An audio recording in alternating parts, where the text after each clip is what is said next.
Smell like paint down here. Yeah. Hello, this is week 12, the 13-week fiscal program of American Descendants of Slavery. We have myself, Chief Blackcoat today. We have Chief Alligator, Chief Akibalan, as well as Chief Blackcoat. And here we focus more so on the first letter of the acronym ADOS, which is American. And we will jump into our readings. I know last week we left off on, I believe, the second to last paragraph in Arkansas as far as the secession. So that's where we will pick up for today. Share my screen. We jumping straight into it. Yeah, we're gonna jump straight into it. Try to knock this out before next week. Let's see here. I'll go ahead and pick up. I know we left off pretty much. I'll start. Oh, you got it. You can go ahead, Chief. Keep it on. Cool. And we do further hereby declare and ordain that the state of Arkansas hereby resumes to herself all rights and powers heretofore delegated to the government of the United States of America, that her citizens are absolved from all allegiance to said government of the United States, and that she is in full possession and exercise of all the rights and sovereignty which appertain to a free and independent state. To me, this is just saying that they're like removing Arkansas from the United States, and it's not a part of the United States anymore, and it's going to act. I think that's why they said it's going to be in full possession of her and exercise all of the rights and sovereignty which appertain to a free and independent state. So we're going to act as if we are a free and independent state. Then the next one says, we do ordain and declare that all rights acquired and vested under the Constitution of the United States of America or of any act or acts of Congress or treaty or under any law of this state and not incompatible with the ordinance shall remain in full force and effect, and no wise alter or impaired, and have the same effect as if this ordinance had not been passed. So this is basically, they're gonna, to me, it looks like they said that they're gonna be separate, but we still want all the laws and respect that y'all are giving to other people under this Constitution. So it's like, yeah, we left, but we still want those same rights and everything that were given to us under the Constitution, but when it like their laws and like the being actually controlled by the United States. Adopted and passed in open convention on the 6th day of May, AD 1861. Correct. And I just want to piggyback off that last paragraph. Is definitely just re-emphasizing that anything that is beneficial to the state of Arkansas that was given prior to this secession, they'll keep intact. So like Chief Keelan was stating, anything that's beneficial, any treaties, any laws, anything that was passed before this ordinance that is beneficial for the state of Arkansas, we're going to keep. So that's what that not incompatible means when it says not incompatible with this ordinance. Like Chief Keelan stated. Who would like to pick up on the North Carolina reading? Anybody? If not, I'll go ahead and jump on it. I'll do it. Oh, it's either one. I'll do it if you don't want to do it. All right. You can go ahead, Chief Alligator. I'll pick up on Tennessee. Okay. North Carolina. An ordinance to dissolve the union between the state of North Carolina and the other states united with her under the compact of government entitled the Constitution of the United States. That's self-explanatory to me. Basically, they're getting ready to dissolve the corporate fiction relationship between the state of North Carolina and the United States government. They're both corporate fictions. They're going to dissolve that union between both those fictions. We, the people of the state of North Carolina and convention assembled, do declare and ordain, and it is hereby declared and ordained that the ordinance adopted by the state of North Carolina in the convention of 1789, whereby the Constitution of the United States was ratified and adopted, and also all acts and parts of acts of the General Assembly ratifying and adopting amendments to the said Constitution are hereby repealed, rescinded, and abrogated. What jumps out to me in that paragraph is we the people of the state of North Carolina in convention assembled. The people, notice how they use the word people with those who are actually running the state. They don't refer to citizens as people. They refer to their citizens as persons or subject. You see what I'm saying? That's what I take from that little paragraph. That first sentence, they're recognizing themselves as people, the people in convention. And then it goes on to talk about 1789, which is a special year for Europeans with the United States government. They celebrate July 4th, 1776. In actuality, it was 1789 when those states all voted to agree that the United States Constitution would govern all of the other states in their individual constitutions. Anybody want to add on that? No, that was a good build. I like how you just pointed out that 1776 and that 1789 difference. That's new information. So okay, that's when the United States government took total control of all them states that wanted to secede. So that's good information to know right now. Well, not wanted to succeed. Like that you said. That's when they became the United States. So right. in 54, in July 4th, 1776, they voted to have a constitution. It wasn't until 1789 that those 13 colonies turned into states, and they said, we agree too, that we'll all go up under that United States Constitution. Right. Anybody else? I like the distinction that you made between people and persons and subject to. That shows that they have specific language for speaking to specific people. Sounds like an accountant term too. We the people, persons, subjects. Yep. You want to build on that, Chief Beaker, or are you good? No, I'm good. They knocked it out. Okay. We do further declare and ordain that the union now subsisting between the state of North Carolina and the other states under the title of the United States of America is hereby dissolved, and that the state of North Carolina is in full possession and exercise of all those rights of sovereignty which belong and appertain to a free and independent state. So yeah, we can clearly see here that this is just two fictional entities communicating in writing, which is the only way that you can communicate with a fiction is in writing. Knowing that there was confederacies on this land, Europeans operated under estates, which is why we don't own anything in current day time, because you're not buying anything with gold and silver. So you're never owning anything. The best you could do is discharge a debt. Anybody else? You discharge a debt. When you say that, you mean to pretty much offset it with monopoly money with the fiat. So if you owe, say you bought some land with $100,000 worth of fiat, right, you can just offset it by giving them back the 100,000. Still don't own it. Right, and the reason why, and I guess Chief Biko will pick up the Constitution readings at the end of this class, but if gold and silver is the only thing that can pay debt, right, then when you give $100,000 for a house, there would be no taxes. Right. You understand? Because you pay for it. Correct. And that's one of the things we read each week before we even get into or after we've gotten into our reading for the day is reading that Constitution. I believe it's Article 10.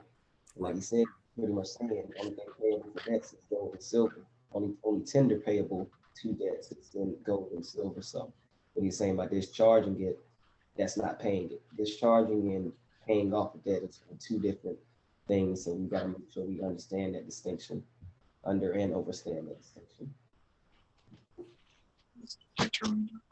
Chief Akiba line, you good? Yeah. Okay. The last key I would throw on that is that's why you buy millionaires' financial books, because when you buy their books, they tell you how to outright own things. You see what I'm saying? That's the reason why you get a rich dad, poor dad, and all these different Europeans who, because if they've mastered the system, who else to learn from than those who mastered their system?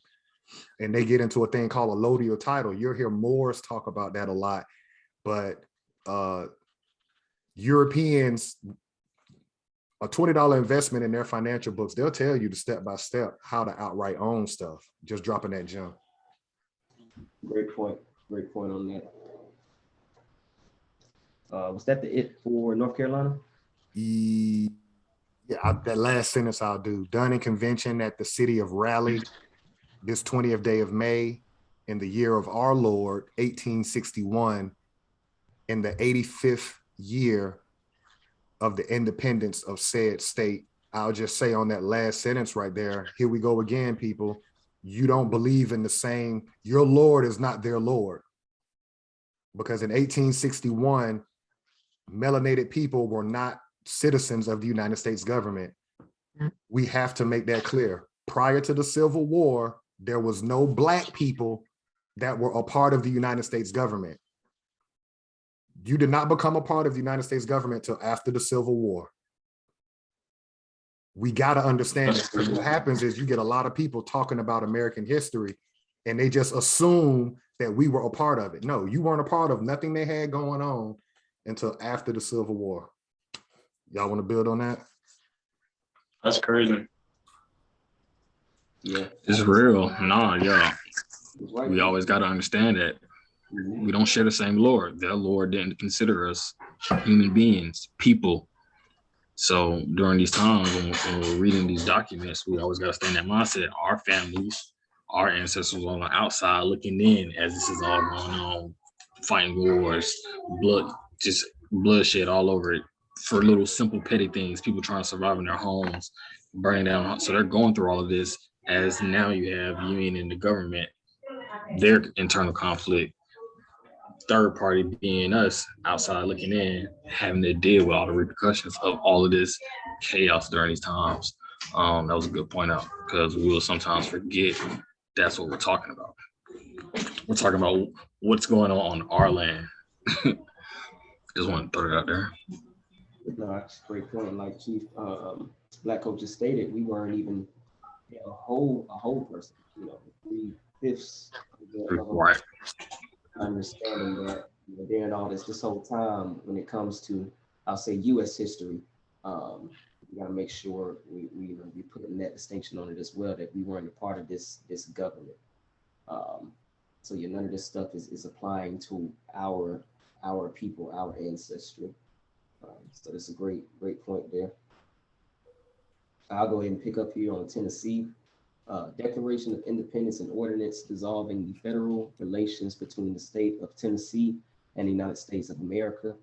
First, we the people of the state of Tennessee, waiving any expression of opinion as to the abstract doctrine of secession, but asserting the right as a free and independent people to alter, reform, or abolish our form of government in such manner as we think proper, do ordain and declare that all the laws and ordinances by which the state of Tennessee became a member of the Federal Union of the United States of America are hereby abrogated and annulled, and that all the rights, functions, and powers which by any of the said laws and ordinances were conveyed to the government of the United States, and to absolve ourselves from all obligations, restraints, and duties incurred thereto, and do hereby henceforth become a free, sovereign, and independent state.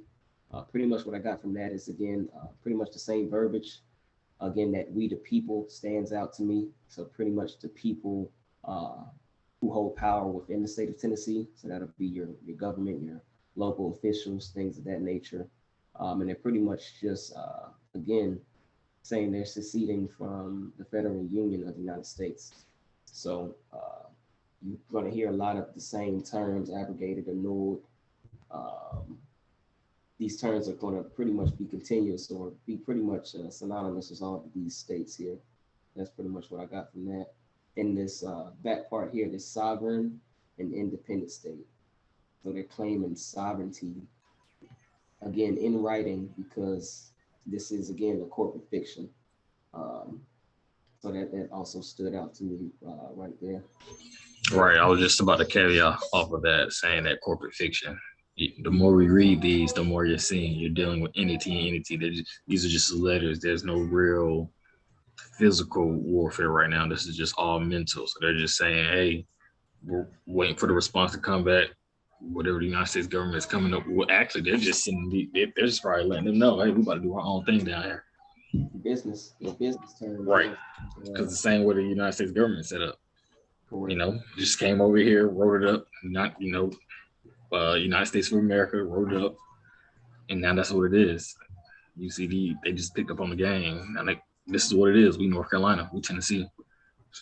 Let's touch on something real quick with that word sovereign, because you hear it a lot in the Moorish community, especially around 2008 when the economy, the last time we had the housing market crash. Let's park right here and turn the music up on that word sovereign. They're showing you, based on these letters of successions from these estates, the only way you can be sovereign is the United States government cannot oversee your state. Pay attention to that. See, if they're succeeding from the United States government, that means we're no longer recognizing your United States Constitution. So that means we're not coming to you for any privileges or protections. Correct. That's what makes you sovereign. So you see the flaw in the Moors.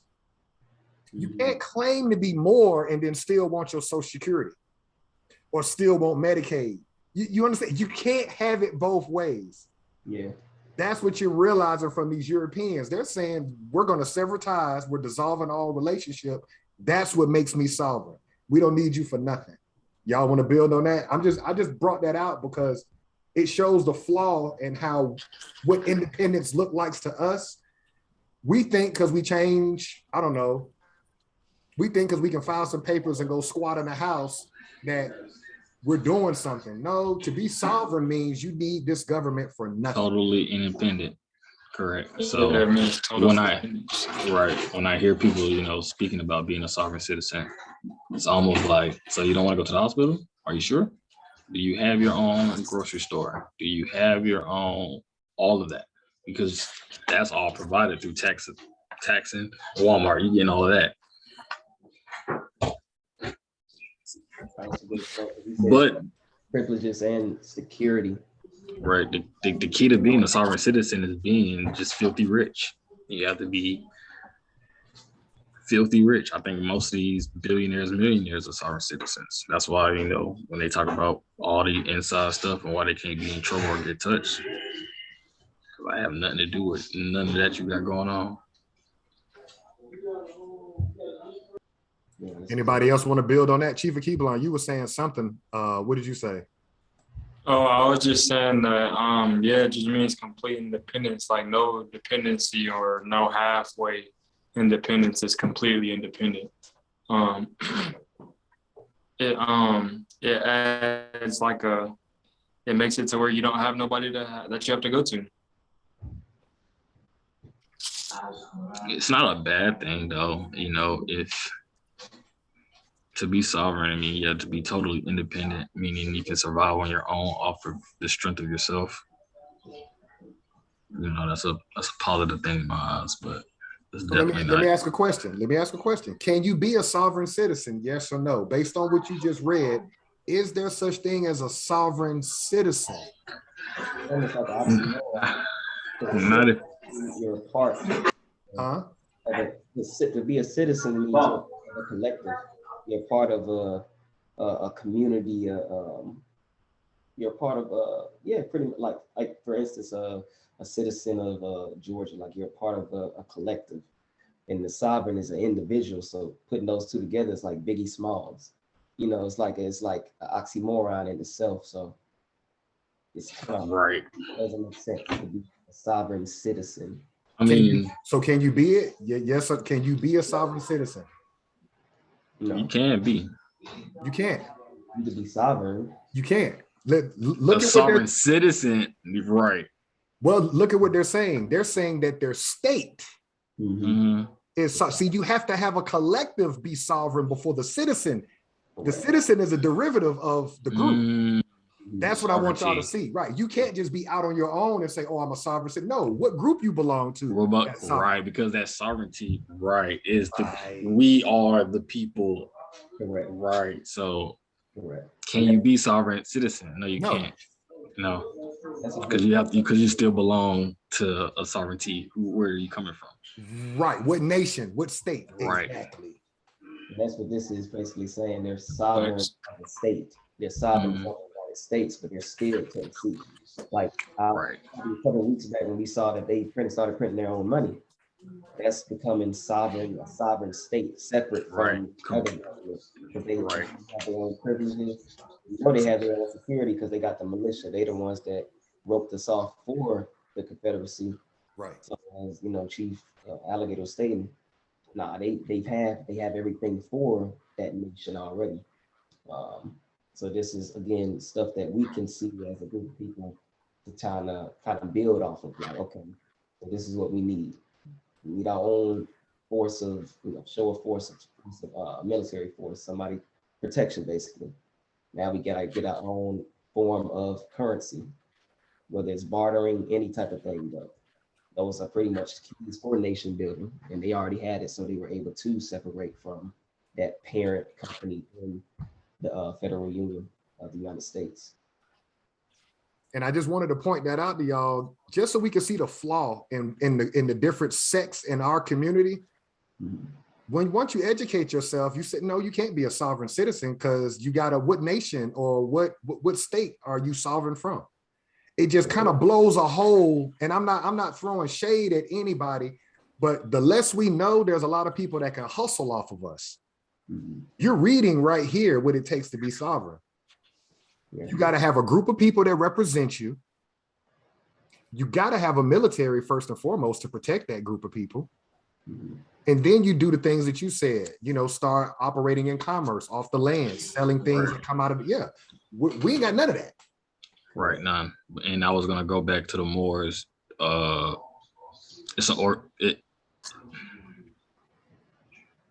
don't want to call it a nation, but it is a group. They do have citizens, or they do have people or persons up under there, but again, no military, so you can't protect what you're trying, you can't protect what you believe in. You're not doing business with anybody. No fiat, no currency. So there are a lot of flaws into that group, or to any group that proclaims to be sovereign. Let's be real. It's a nonprofit organization that was set up under the state of Illinois. Okay. It's a civic organization. That means it's nonprofit. Okay. Yeah. What nonprofit nation? Nonprofit nation. Different things. It's not a nation, is what I'm saying. On this land, there is no Moorish nation because Noble Drew Ali filed for a nonprofit. I can file for a nonprofit right now. Yeah. And so that, we just speaking facts. Go ahead, Chief Blackcoat. You were gonna say something. I was about to say that sounds more like a business than a nation, because you don't, like, people like nations in Africa don't claim nonprofits or corporations. So that just threw me off when you said nonprofit and a nation. Well, I mean, it just goes back to you're not doing any business. What do you have to give, and what do you need to receive? Where is that exchange and exchange? Where's that business factor of this group? What are we doing? So that's my biggest flaw. Like, sovereign citizen, okay, cool. You can't just sit here and be useless. Speaking of all, not just Moors, I'm talking about anybody. Right. We need to get back to the tribal way, your bloodline, where you from, and this is how we do business. All this other make-believe stuff, useless. Great. We'll pick up here in the second one paragraph here. Second, we furthermore declare and ordain that Article 10, Section 1 and 2 of the Constitution of the State of Tennessee, which requires members of the General Assembly and all officers, civil and military, to take an oath to support the Constitution of the United States, be and the same are hereby abrogated and annulled in all parts of the Constitution of the state of Tennessee of the United States a qualification for office and recognizing the Constitution of the United States as supreme law of this state are in a manner abrogated and annulled. So it kind of just goes back to what we were just stating, this paragraph here to me. Um, Again, it's pretty much doing away with any of the constitutional laws or the power that was given to the United States and just basically stating we're going to be sovereign as a state of Tennessee. We're going to have our own pretty much everything. And it also even says here civil and military. So again, they had that military already established in Tennessee. So they have their protection. They also have their privileges from their General Assembly, their officers, their governors, Secretary of States, things of that nature. So that's what pretty much stood out for me in that paragraph there. Let me add one thing on there, what you just said, just to tie in what Chief Blackcoat had just said about the Moors having a nonprofit coming out of the state of Illinois. It just said in that Article 10, Section 1 and 2 of the Constitution of the state of Tennessee, in order to be a nation and have sovereignty, you have to have a document that all that group of people in that land area adhere to, right? So every estate under the United States government has its own constitution. Then they have their own flag and they have their own military. So that just ties into what he was saying about the Moors. You follow me? Or any group of us that want to become independent, you have to get in order. There has to be a document that binds all us together. Correct. There has to be a group that's going to protect us, right? And then we have to have a flag. And so when you think about it, every state has its own flag and every state has its own constitution. But what they do is they form like Voltron under certain situations. All these states will form like Voltron and they'll come together. That's what we don't do as a group of people. We don't organize and come together. Anybody else want to build on that? I just say that's a great point of just reiterating that what it means to be a citizen in general, being a part of a collective. So whether it's on a state level, country level, there's tiers to it, but it's pretty much all the same. It's just a microcosm of the bigger picture. So that's just, again, just showing what is needed, and again, the blueprint of what we need to do to become this nation that we are always talking about. It's not a difficult thing as far as what the steps that we've taken. Difficult part is just applying it as a collective. But the steps are there, and the blueprint is there for us as well. I mean, it'll be a difficult thing because today, living here in quote unquote United States of America, everything's one now. Everything feels like one. So when you do have these groups that understand that this government is corrupt and they want to break away, now you're like this outsider in this big one thing. You have highways that connect state to state, so everything's one. You can go to Florida, Georgia, boom, boom, boom, we're one. So, going back to, having this military and everything, it really boils down to everything we already understand, military currency, however you do exchange, but having land and resources out of the land, that's the biggest thing they took from it. They're just depleting the land of resources. If you have no property with resources, it's kind of like you'll just go out there and starve. So back to this, watching them, this is during these times, it almost feels like, these states were just forming like Voltron.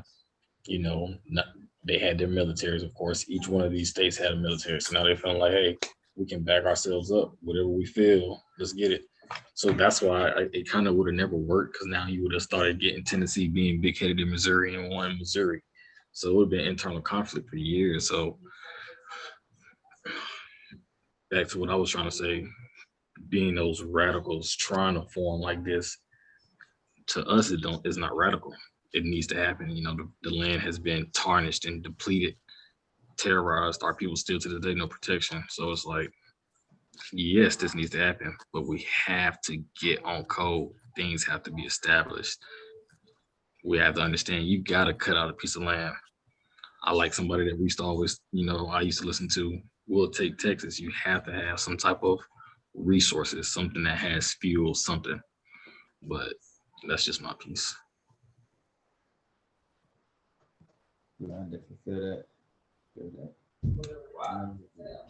I think Y'all y'all wanna- just said some good facts. Y'all want to jump into the before we jump to Missouri, just in case we got to cut it short. No, we should be able to finish it. I think it's the last one, so we just gonna pick it up. Okay. Where we? Oh, y'all trying to finish all of this tonight? Yeah. We've been on this for too long. We ain't gonna finish all this. We gotta jump into the. Let me see. Third, we furthermore ordain and declare that all rights acquired and vested under the Constitution of the United States or under any act of Congress passed in pursuance thereof or under any laws of the state are not incompatible with this ordinance and not incompatible with this ordinance shall remain in force and as if this ordinance had not been passed.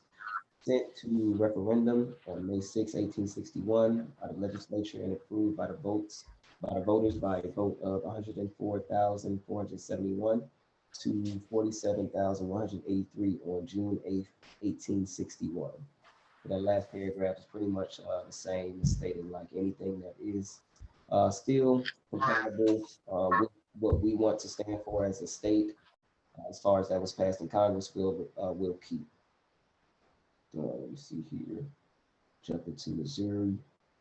An act declaring the political ties heretofore existing between the state of Missouri and the United States of America dissolved, whereas the government of the United States in the possession and under the control of a sectional party has wantonly violated the compact originally made between said government and the state of Missouri by invading the hostile armies, the soil of the state, attacking and making prisoners the militia, while legally assembled under the state laws, forcibly occupying the state capital and attempting through the instrumentality of domestic traitors to usurp the state government, seizing and destroying private property and murdering with fiendish malignity peaceable citizens, men, women, and children together with other acts of atrocity, indicating a deep settled hostility toward the people of Missouri and their institutions. And I'll just stop right here for this paragraph. Really just sounds to me like what the European did to our nations and our government that we had. Like this whole thing just that was pretty much read here as far as the attacks, the hostile acts. It's pretty much what they did to take over the Confederacy. They evaded, our capitals, removed our men, women, children to different part of this landmass, and pretty much, destroyed and took over everything. So it's just reading this, it would almost seem like this wasn't Missouri, but actually, like the Creek Muskogee Nation or one of those nations. I'll let someone build off of that as far as what they got from this paragraph. Yeah, they're basically crying foul.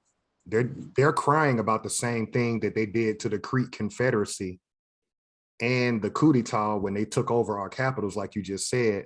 But can you highlight that third sentence where it says, by invading with hostile armies, the soil of the state, attacking and making prisoners, the militia? So they're clearly showing you what happened when the United States government went into those Confederate states. If they were able to reconquer that land and put it back under the United States government, that militia that went rogue against its own federal government, they're not prisoners of war. You're looking at it right here. So what more is that to say about the American? What about the Seminole, Creek, Cherokee? That's how war works. When your land gets taken, you become a prisoner. It's like giving somebody a whooping. Go ahead, Chief. Keep going. My bad. Go ahead.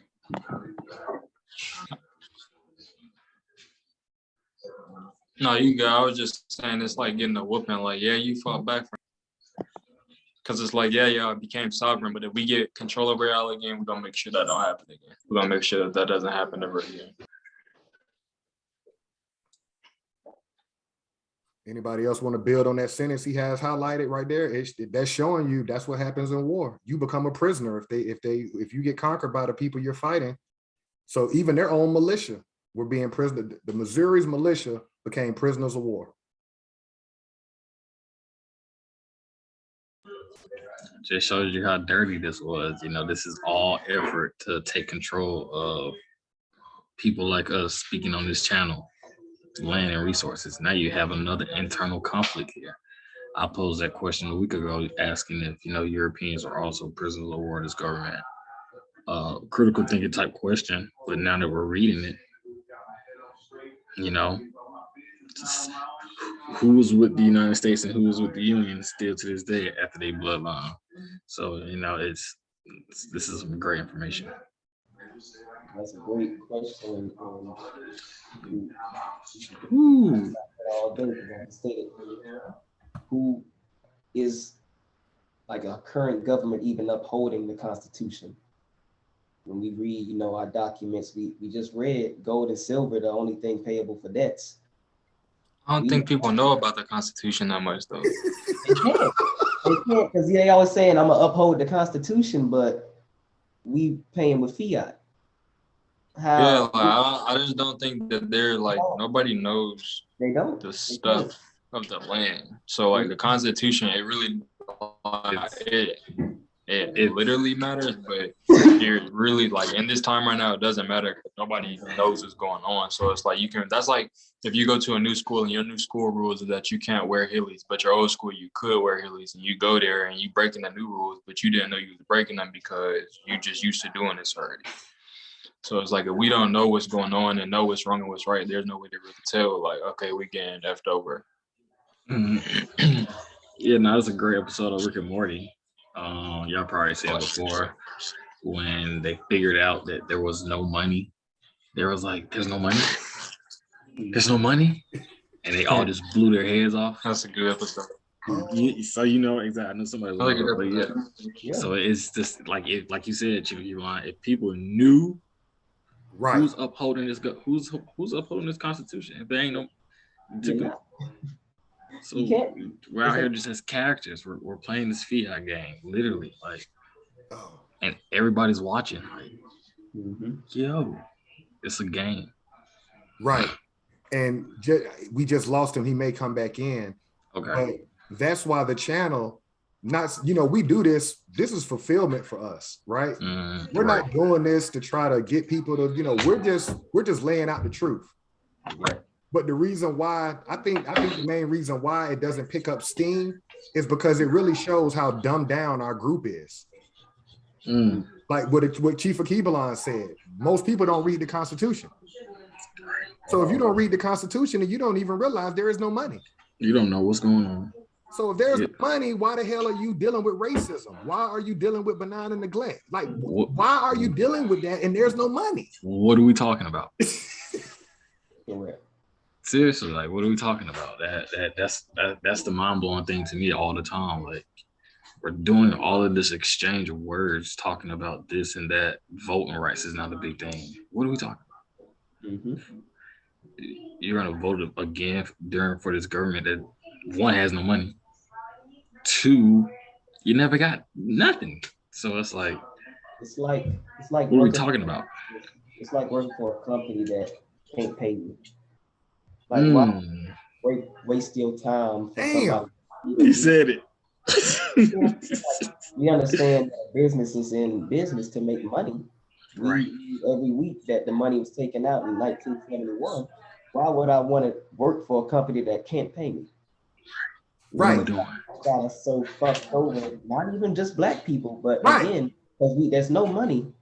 The whole United States, all the citizens who want to, I uphold your right wingers, it don't matter. You're all stupid because you're upholding something that's not even paying you. Right. Like, what are we doing? Beautiful. That's why the whole idea of what we're doing, we're saying stop supporting it. Like at this point, you want the abusive relationship. You like this abusive relationship. We love it. The Gucci bags, the Prada, the rims, the new SS. We love it. Toys and trinkets. And it's crazy because now you said it, Chief Biko. It's like working for a company that's not paying you. And Chief Alligator always says, since you've been alive, you ain't never made no real money. What are we talking about? Me neither. Right. None of us on this. None of us on this channel. What are we talking about? We should be in their faces. You know, that coup d'etat that just happened, we should be every day. What's up? What we doing? Like, we're so disconnected, you know, as a whole. You know, I'm not sure about how many Europeans are up on this game. Again, clearly they understand the game because they run all the industries right now.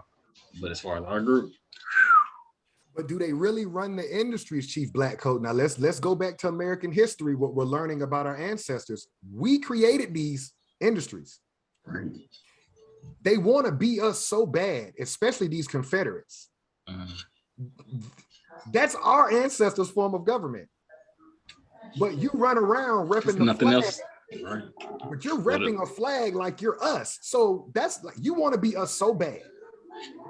Let me correct that. You're being us so bad right now that you're willing to do business with fake money because you can't do business in real money. Why? It's ours. So your whole shit is fake. It's our money. You can't use real money because you didn't create these industries. And you want to be us so bad that every time you walk around with your Confederate flag, what you're really saying is, I want to be you. That's really what they're saying to us. I want to be you. I come from nothing. Who else can I be? They picked. Yeah. Once we understand this, how powerful would that be to be in front of a group of rednecks with Confederate flags and say, why you want to be me so bad, bro? That's my that's my two-time great granddaddy form of government. Why are you running around? Why don't you rep that Britain flag? Oh, you was living in squalor in Europe. So you want to forget your past. And had you to come over here and create a new one. They live in lies, bro. They live in United lies. States. Go ahead, Chief Biko. They live in lies, bro. They are. Holograms They on really top are. of holograms, man. What was the projector back in the day where you used to slide the little transparent paper on the shit? That's all. Man. Slide shit on top of each other because at this point, like you stated, you're not even making real money.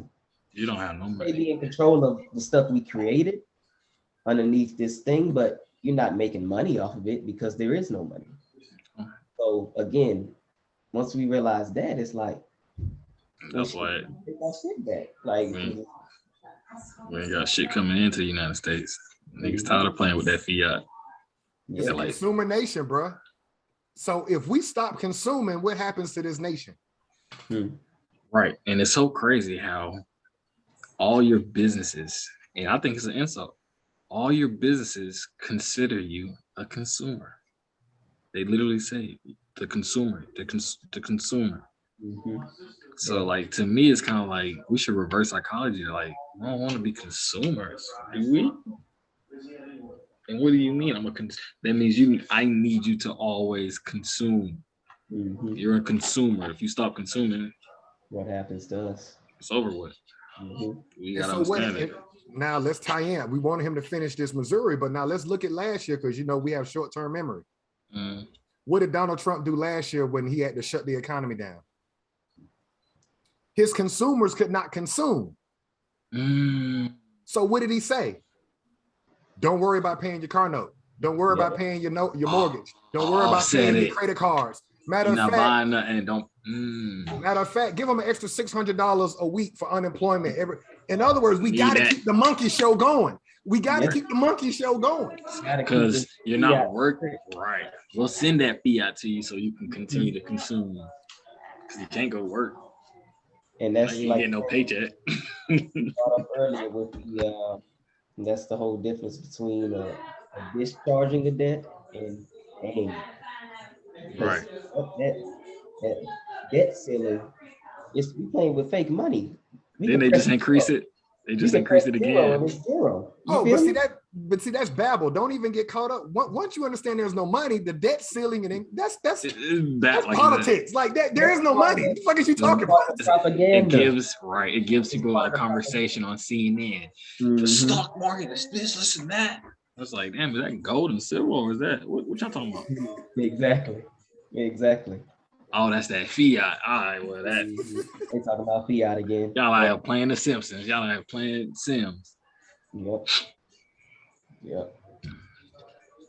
We all are though, but once we all get hip, the code needs to be established. Get hip and establish the code, because that's our worst part, We don't have a code. You got a man up there on TV literally saying you ain't black if you don't vote for me.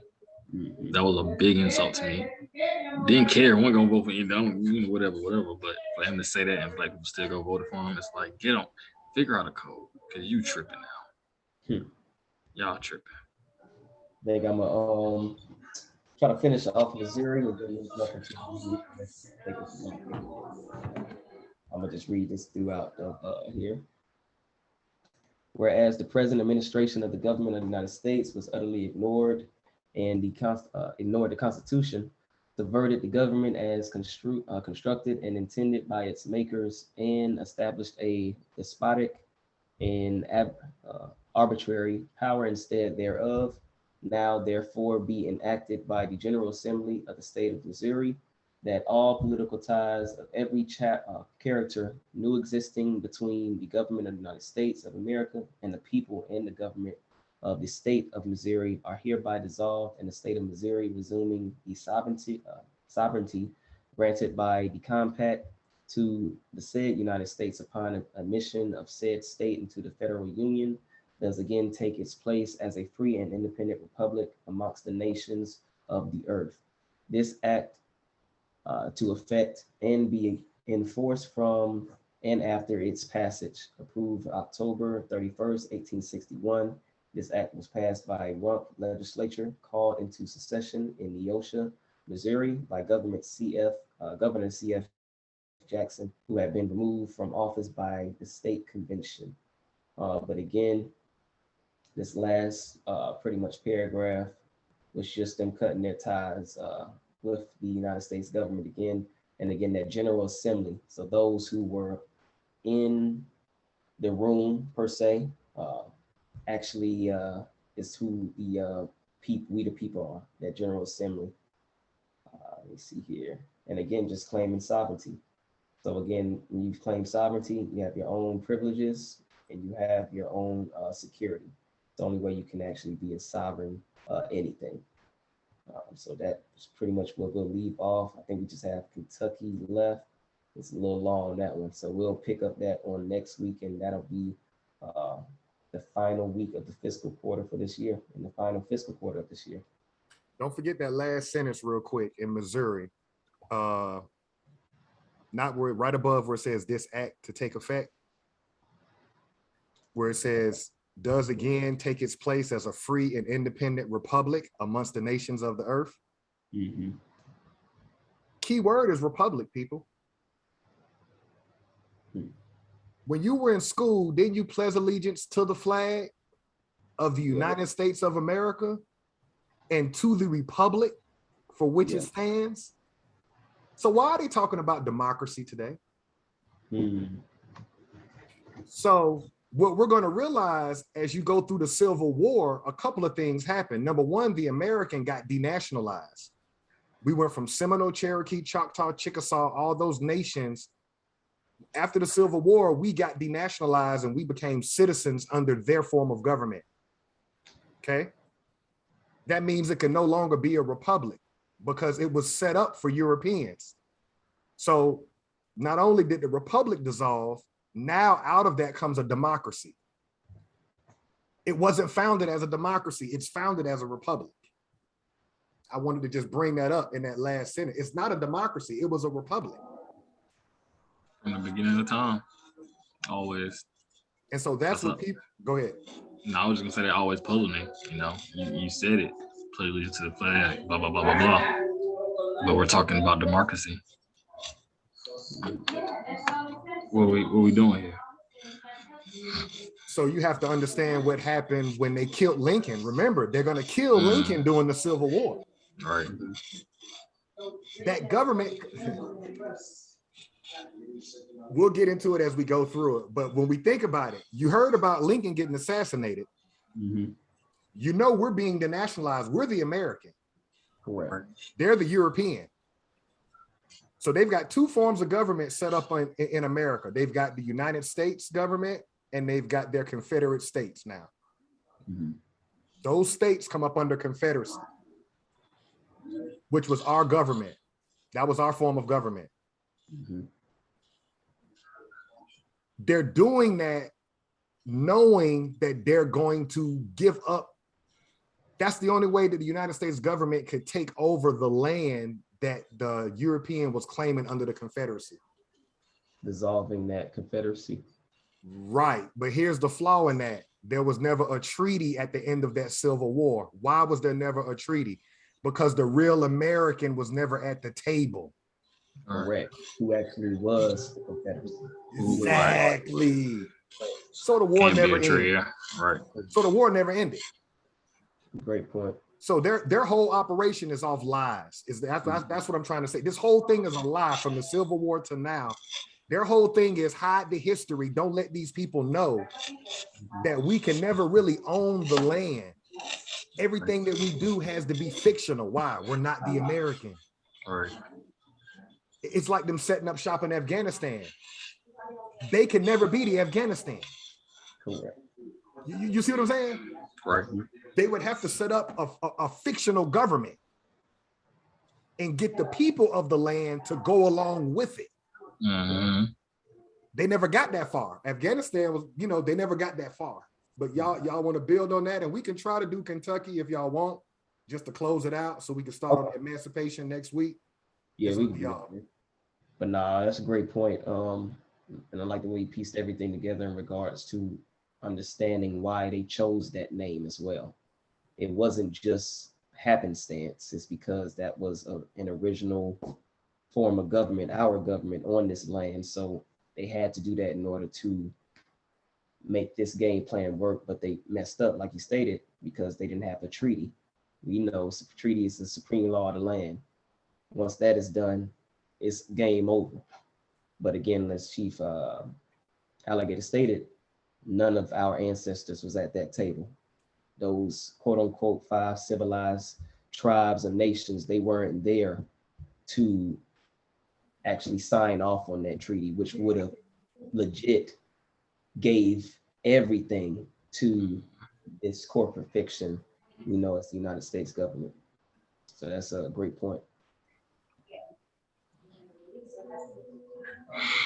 All right, but as far as me go, I gotta actually go. So Chief Blackcoat, I'm gonna send you over my Inventor today. I wanted to do my Inventor today because they had a lot of background information on this young man. Choctaw mom, Powhatan dad, I'm gonna send it over to you. So you can you'll see what I'm talking about, but I do gotta dip out of here. Got you. You want to close? You want to close it out, Chief Blackcoat, or you want to keep going? Because I can carry the Inventor over there next week if need to be. Well, we definitely need to do an Inventor tonight just to stay in order. What you want to do, Chief Blackcoat? You want to go ahead and do the readings and close it out, and we'll just pick up on Kentucky. We'll just have one. Yep. And we'll be good. So yeah, we can do the readings. If you need to, go ahead and send me that, Chief Blackcoat, and I'll do the Inventor for this week. Stop sharing. Okay. So you do got an Inventor? Did you have the Inventor for this week, or you can send me the info? I can send it over to you unless you guys want me to start out with it first.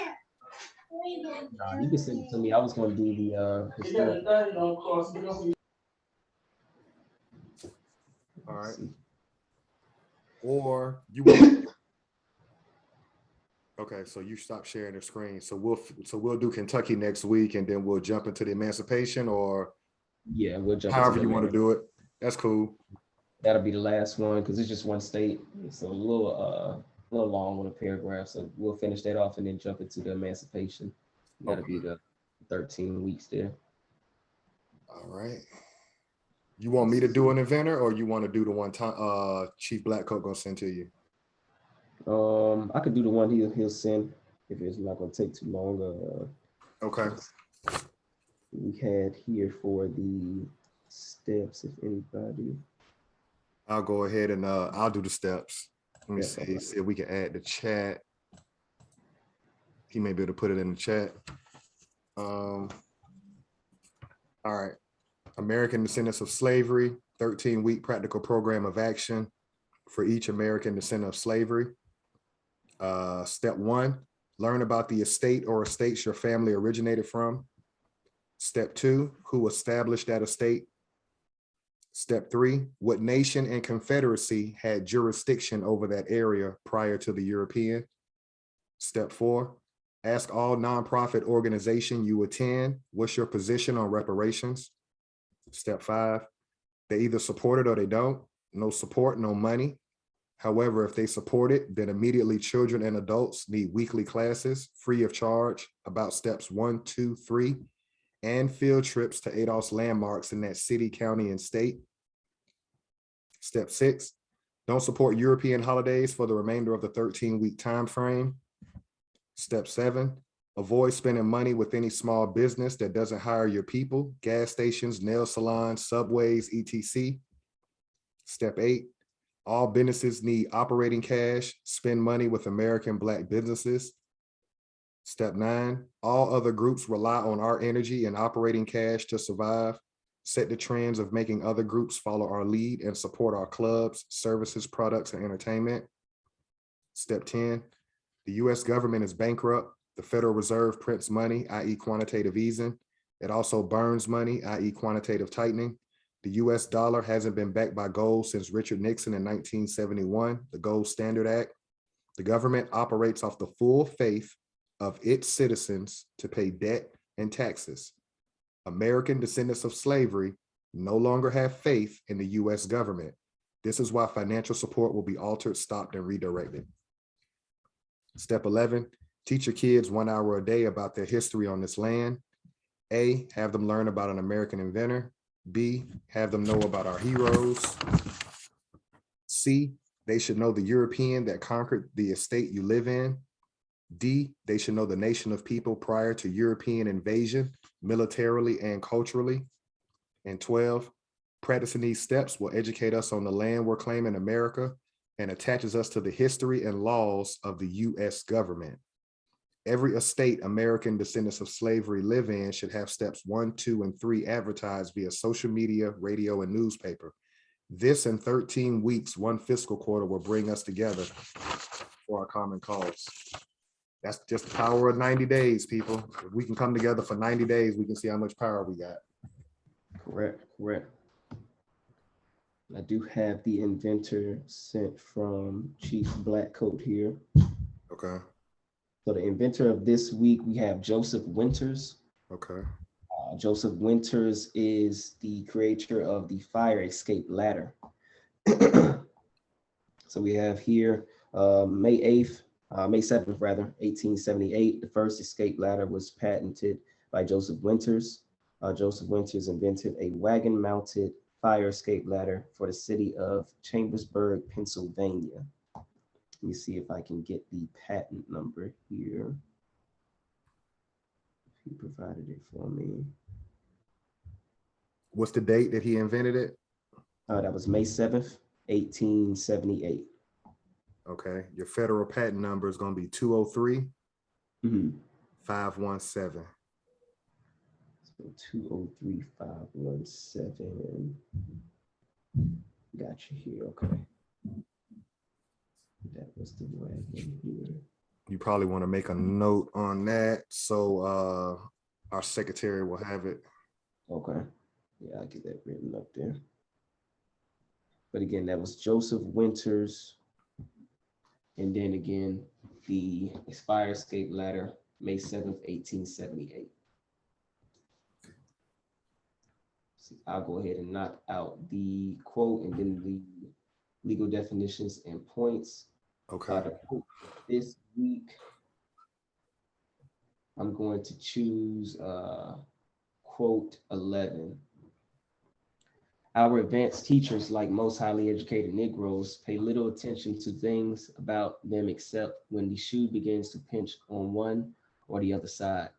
Unless they happen to become naked, they never think of the production of cotton or wool. Unless they get hungry, they never think of they never give any thought to the output of wheat or corn.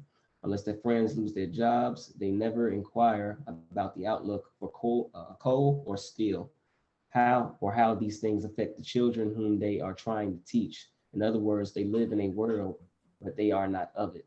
How can such persons guide the youth without knowing how these things affect the Negro community?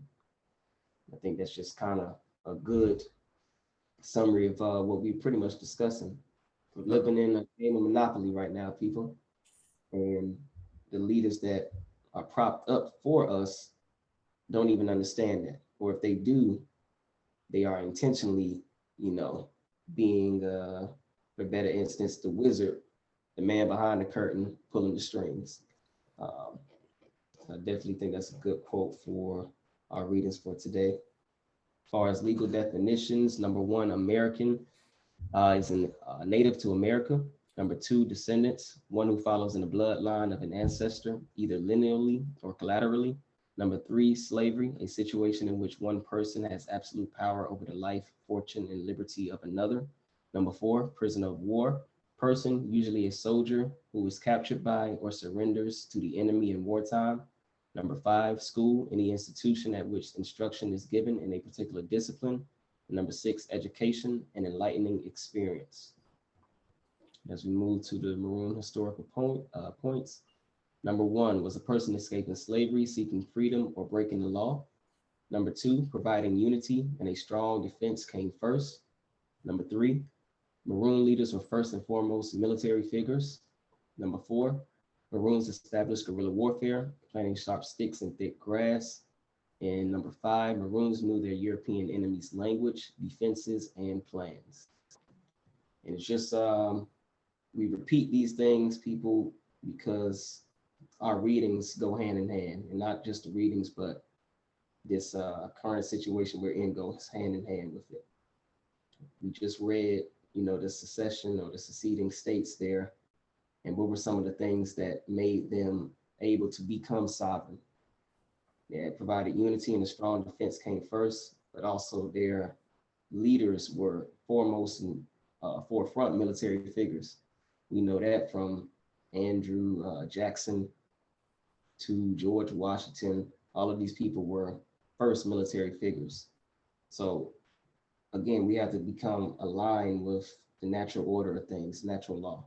And this pretty much these readings, what we do every week, re-emphasizing these points, these legal definitions, the 12 steps are us becoming more aligned with what we need to do in order to become this nation that we're seeking out.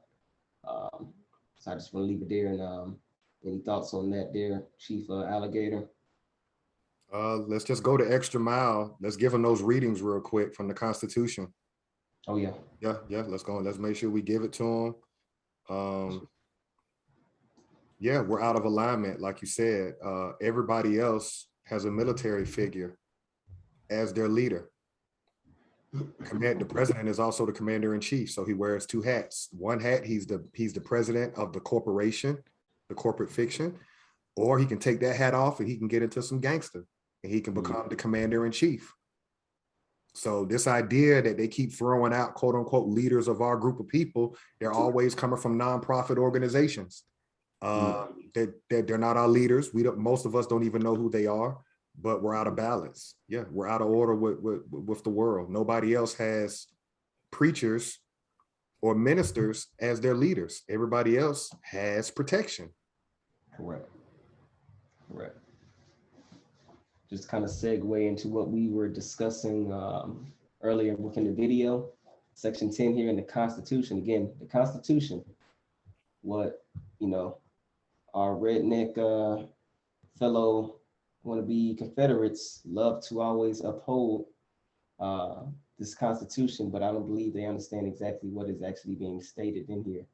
So no state shall enter into any treaty, alliance, or confederation, grant letters of marque and reprisal, coin money, emit bills of credit, make anything but gold and silver coin a tender and payment of debts. So again, this paper that we're calling cash, these credits, these lines of credits, you know, it's credit cards, things of that nature, the cryptocurrency, none of that is payable for debts underneath this Constitution. Gold and silver are the only coin that is actually payable for debts, or actually be considered payment of debts. So when we say, you know, you owe X amount, $100,000, you pay $100,000, now you're paying taxes or whatever else comes after that. You never paid off that debt because, again, gold and silver are the only coin in payment of debts. We'd like to piggyback off of that, Chief Alligator? Yeah. What's today? December 19th, 2021. What I don't know if you can see this. Let me see. This is actually a $5 fiat note. It comes across the top. It says it's a Federal Reserve note. The Federal Reserve is not a part of the Constitution. Neither is the IRS. And so what this is an IOU note. This is the United States government saying, we promise to pay you $5 in gold and silver. Okay. This is basically what they're saying. It's a promise to pay. That's all that this is. All right. The only lawyer on their fiat is Lincoln. Everybody else is a military officer. I got a $1 note right here. Washington. He was a general of the military, and he's also one of the 56 that signed their Constitution. So if we got a couple more sections to read out that Constitution, but in short, they created a government on the land known as America, and they said that they're going to do business this way. The only way to pay off debt under their government is gold and silver. They created a government and they're not even honoring their own damn documents. Correct. That's what I'm taking from this in short. They can't even own up. You can't even honor the own documents that you founded your government on. Correct. So this idea that people are talking about reparations paid in fiat, no. Gold and silver, baby. Yeah, and constitutional money. Because again, as the Chief Alligator stated, those are IOU notes that's supposed to be able to take out gold and silver. If we go to a Federal Reserve Bank and ask for $5 in gold and silver, they're gonna look at you crazy. Or you say, I would like to cash in this $5, they're gonna give you another $5 bill, or maybe 5 ones, maybe what it is, a bunch of quarters. Like, they're not gonna give you gold and silver, and which is actually constitutional money. So that just goes to show you, we're playing in Monopoly right now. We're playing in make-believe game now, the Matrix. We saw when the actual money was taken out. That was 1971, in which Chief Alligator read through in the 12 steps. I'm going to jump here into Article 6 here. See, it jumps so quickly on here.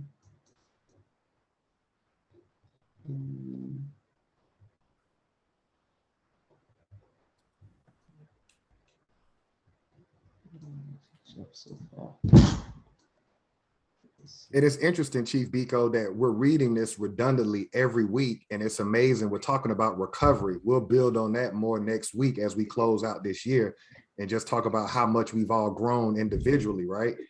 But it's amazing how sick we are as a group of people, because we're showing them in the Constitution what money is, how we're prisoners of war, how we're under military occupation, and people will still scratch their head like, I don't know what y'all doing. I don't get it.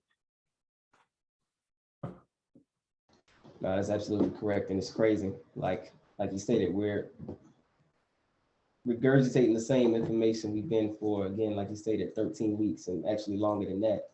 but it's like, when will it click for, you know, our people in regards to this information? We're giving you all the information. We're showing you the actual documents. We're not making up these things. Article 6 here. This Constitution and the laws of the United States, which shall be made in pursuance thereof, and all treaties made or which shall be made under the authority of the United States, shall be the supreme law of the land. And that judges in every state shall be bound thereby. Anything in the Constitution or the laws of any state to the contrary, notwithstanding. So the supreme law of the land is the treaty. And again, there was no treaty signed at the end of the Civil War because, one, the actual people who created the Confederacy weren't at the table to even sign a treaty. And number two, if they did, then that would make that the supreme law of the land, which would again pretty much ceded all of the land, all of the rights of the land to the United States government. So again, here the treaty is made the highest law of the land, and we saw exactly in each, I want to say in each of those states, they said not incompatible with this ordinance. Anything that's not incompatible with this ordinance. So anything that is compatible with any treaties, any acts, any bills that were passed that benefit the sovereign state of whichever state was seceding, they're going to keep. Because why? That is the supreme law of the land. So it's kind of funny. They want to still uphold the Constitution in some terms, even in, as we saw in those seceding states, and not in other terms. So they've been doing this stuff for the longest, as far as, you know, what is real and what is fake, picking and choosing what they want to from their own government structure. You want to build off of that, Chief Alligator? Yeah, it's all a lie. Like you said, the third Seminole War never ended, which means our ancestors that were in the Creek Confederacy, they never came to terms with the European. Yeah. And if we never came to terms with the third Seminole War, which was American nations under an American Confederacy going against a foreign government, then it only makes sense that there was never a treaty for the Civil War. Why? Because you had to get foreigners to act as if they were us. So this whole thing is a lie. Correct. The whole thing is a lie. And that just kind of clicked for me. You had to get actors to play our role, pretty much. Because we would not participate. Correct. Which is how we get called nigga. In their mind, it's like, this is the stubborn one of this group of people. The ones that went to Oklahoma, we can do business with them. But this group that won't leave, we got to give them a different kind of name because they're a different breed. Correct. Dang. And it makes me feel proud. Yeah, it makes me feel proud that my ancestors never tapped out. What you're calling slavery is really military occupation. They reconstructed the reality after the Civil War. They just told better lies. Well, we can't tell them they're prisoners of war because then that'll give them the idea that they fought. Well, you could call it slavery, but then why is it that Americans, quote unquote, black people, how did we fight in every war on this land and we're not American? Correct. So the last thing I would say before passing it back to you is, anybody who watches this video, why won't you just say you're an American? Why do you have to be black, Afro-American? Why can't you just say you the American? What would be your thought on that, Chief Biko? Why is it so hard for us just to say we're American? No adjective in front, just American. And been so brainwashed through, you know, the indoctrination of schooling, entertainment, what we call news. You know, it's been like, oh, you're this and that, and been told so many different things where when somebody presents the case showing you week by week who you are, you don't believe it. Hell nah, man, y'all tripping. I can't. But you'll believe what is going on within this Constitution, or you'll believe the people who tell you what is true when they don't even follow what the hell they established. You see how backwards that is? They don't even know who the fuck they are, but you want to take their word for truth without no question. That's the real conundrum right there. How do you take somebody who won't even follow their own process, their own structures, believe them wholeheartedly without question, but when somebody who looks like you presents you with this information, nothing but facts, again, treaties, actual documents, but you come with them with hesitation. We're sick. Yeah. We're sick as a group of people, and we're mentally sick. And we're upside down and backwards. I'm gonna add to that. We're not just backwards, we're upside down and backwards. So we're all disorientated. When you tell us we're the American, even though your great grandparents are buried in this land, the schooling kicks in and you say, no, I'm from Africa. No, but your great grandparents, you can go to the graveyard right now. Mm-hmm. No, I'm not American. But we showing you inventions of people who look like you on this land. I'm not American, but you fought in every war on this land. I'm not American. We sick, bro. Yeah. Rather be classified as everything else, rather be classified as a damn Crayola color, rather than. And they're sick too. Yeah. The European is sick because because they want to be us so bad. Mm-hmm. So they've made us sick because they're living in full flight from reality. They don't want to deal with the reality that they came through Ellis Island across the Atlantic Ocean. Mm-hmm. They're even sicker because they're living with that lie, and they know it, and they trying to convince themselves every day of who they want to be, not who they are, who they want to be. Us. Yeah. Bruh. So I mean, that's why it's recovering. We're that sick. But so where we at? Section 2? Section 2, we're just gonna cap it off here with just showing again that president wearing two hats. He's not only just the president, he's the commander in chief. As we see here in section 2, the president shall be commander in chief of the Army and Navy of the United States and of the militia of the several states. So again, as we always, just to use an example, Cal Rittenhouse, we see he's getting lots of promo and airtime doing interviews and things of that nature because he's classified as a United States hero. He was part of the militia. So again, he wasn't on trial per se, but the militia was. Because again, the president is the commander in chief of Army, Navy, and militia. So when those quote unquote riots are happening in Kenosha, who did the president call on? The militia. So we think of that and think of Kyle Rittenhouse being a part of that, he was enacting what the president commanded. And we just gotta take the emotions out of it and look at the facts. I mean, we're reading it right here, people.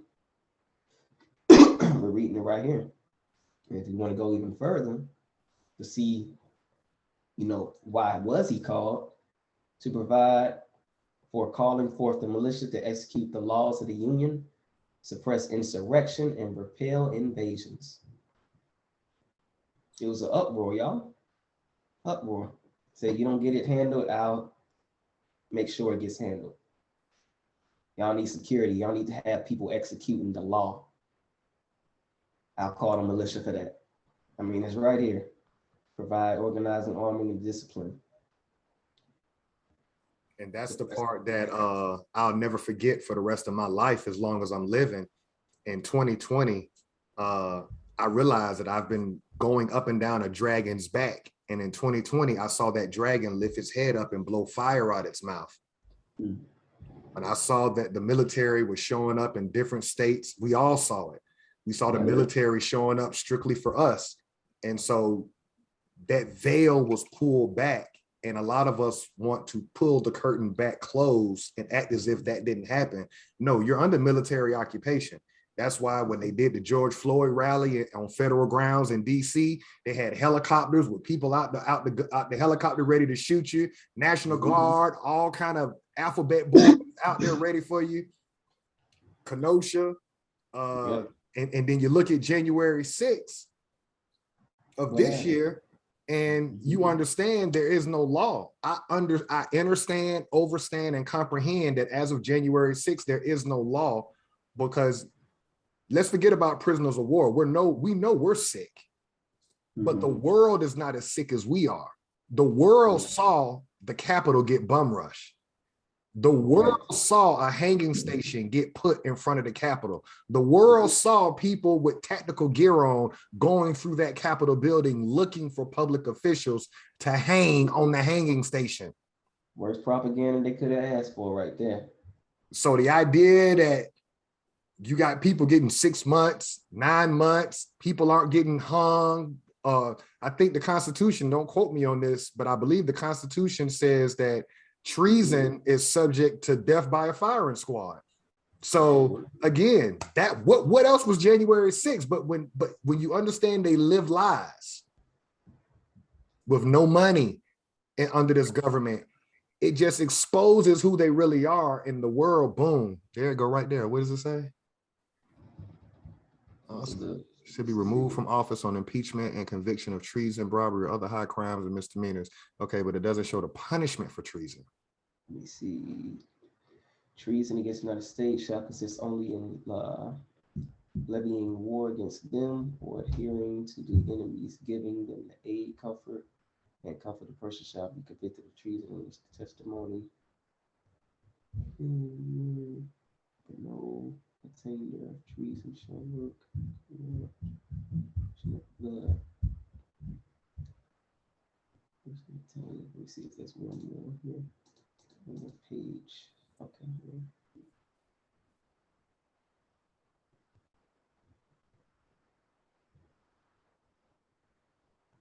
So it's not showing the penalty for it, but that's basically what that January 6th was. They can come up with any term it was, but it was attempt to stop the transfer of power. So I mean, but we don't have to get in detail with that. But yeah, I'll never forget that as of that day, there is no law, because when you can commit the highest acts of crime under a government and there's no manhunt, there was no massive manhunt. They didn't rope everybody off that, so it's clear at this point. If you're sober minded, it's clear what you're looking at. It's like, wow, they can't hide it anymore. Like, it's in your face. The militia, the military, it's for the American, not the U.S. citizen. Correct. The U.S. citizens are the European. They're not American. They're U.S. citizens.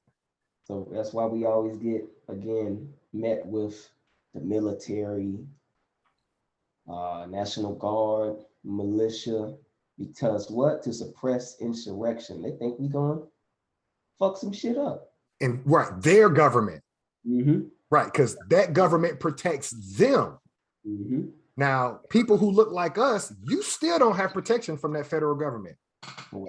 You've been trying for 200 years to get a lynching law for your people. You ain't got it yet. You're still trying to get specific protection from the George Floyd Act. They voted no. So it's clear who this government protects and who it doesn't. We're the only group that it protects illegal citizens before it protects you. Think about that. Trying to give them the right to vote. Like, what? And reparations. So you got to ask yourself, people, how can they do this for everybody else but you? Because you are the American. Correct.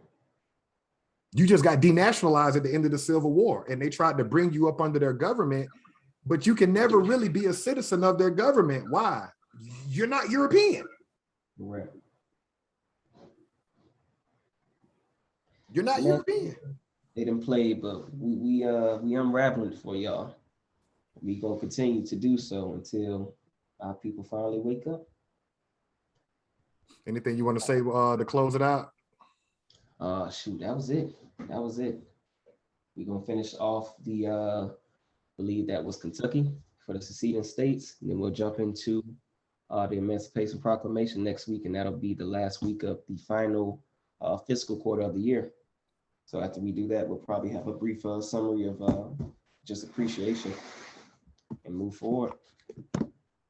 We the last two tonight. Do you want to say anything to the world about the power of having a goal and being organized? Because that's what we're showing the world. Our group as a whole does not have goals and we're not organized, but we're showing we can look back at the body of work we've done this year, and the only way we were able to do it by having a goal and being organized. You wanna say something on that?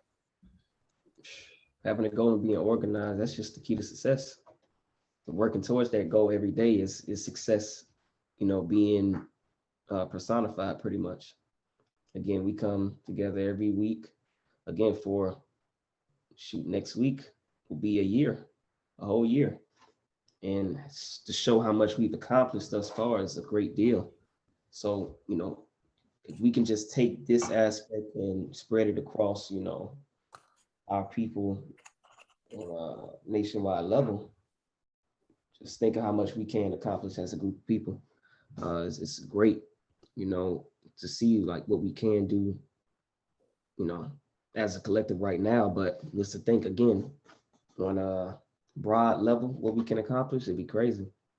It'd be crazy. Just take some discipline again. Well, we take at max an hour and a half meeting every Sunday. And as much knowledge we drop and as many jewels we drop within the hour and a half, just imagine that on a wide scale.